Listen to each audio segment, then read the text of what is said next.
Hi అండి, నా పేరు లావణ్య. మేమైతే యూట్యూబ్ ఛానల్ని రీసెంట్గానే ఓపెన్ చేసామండి. Channel name Rishi sisters 3800. ఈ సిస్టర్స్ అంటే మా పిల్లలండి.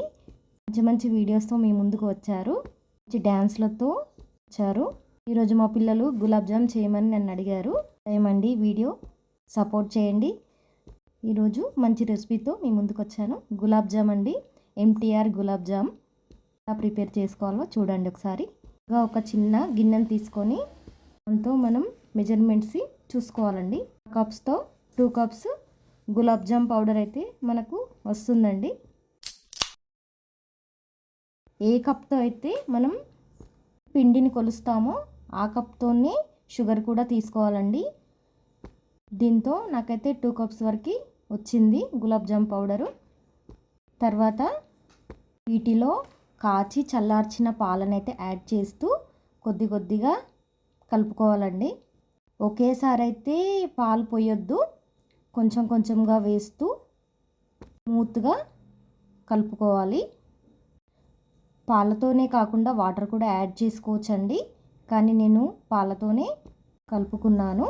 చూడండి, చాలా పర్ఫెక్ట్గా వస్తుంది. టేస్ట్ కూడా చాలా బాగుంటుందండి. మంచిగా స్ప్రెడ్ చేస్తూ కలుపుకొని ఒక 10 నిమిషాలు అయితే పక్కన పెట్టుకోవాలి. పిండినైతే స్మూత్గా స్ప్రెడ్ చేస్తూ కలుపుకోవాలి. ఇలా కలుపుకొని ఒక 10 నిమిషాలు అయితే పక్కన పెట్టేసుకోవాలండి.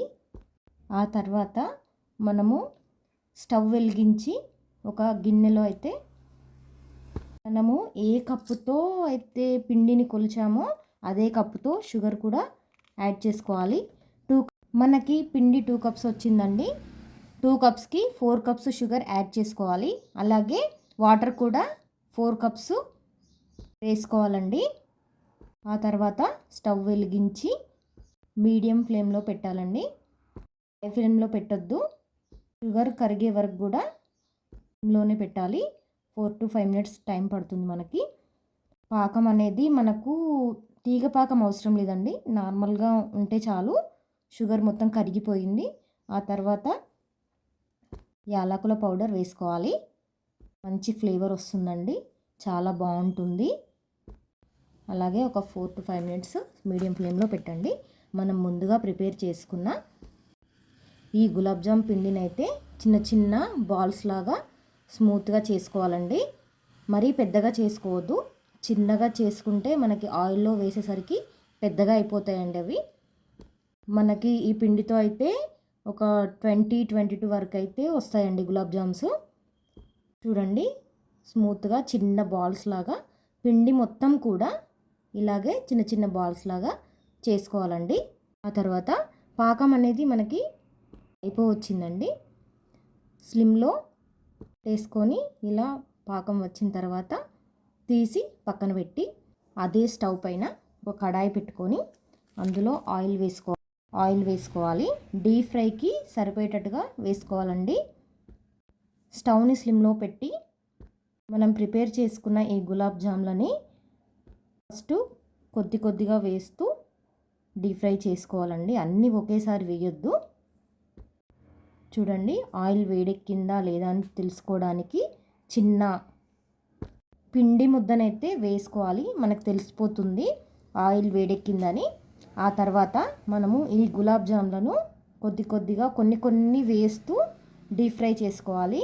హై ఫ్లేమ్లో పెట్టొద్దండి. హై ఫ్లేమ్లో పెడితే మాడిపోయి మనకు కలపలు అనేది పిండిలా అలానే ఉండిపోతుందండి. కాబట్టి మీడియం ఫ్లేమ్లోనే పెట్టుకొని మెల్లిగా డీప్ ఫ్రై చేస్తూ అవి గోల్డెన్ కలర్ వచ్చే వరకు డీప్ ఫ్రై చేసుకోవాలండి.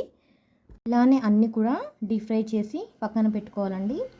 మా ఛానల్ని ఫస్ట్ టైం చూస్తున్నట్టయితే లైక్ చేయండి, సబ్స్క్రైబ్ చేసుకోండి. ఇలా అన్నీ డీప్ ఫ్రై చేసిన తర్వాత వేరే ప్లేట్లోకి తీసుకోవాలండి. ఇలానే మిగతావి కూడా అన్నీ కొద్ది కొద్దిగా వేస్తూ ఇలా గోల్డెన్ కలర్ వచ్చే వరకు కూడా డీప్ ఫ్రై చేయండి. ఇలా చేసి మనం ముందుగా ప్రిపేర్ చేసుకున్న పాకాన్ని అయితే కొంచెం చల్లార్చాలండి. చూడండి ఎంత కలర్ఫుల్గా ఎంత బాగున్నాయో. వీటినైతే పాకంలో వేయాలి. మీకు ఈ వీడియో నచ్చినట్టయితే లైక్ చేయండి. మనకైతే గులాబ్ జామ్స్ రెడీ అయిపోయాయి. చూడండి ఫ్రెండ్స్ ఎంత బాగున్నాయో. ఇంతేనండి, చాలా ఈజీ.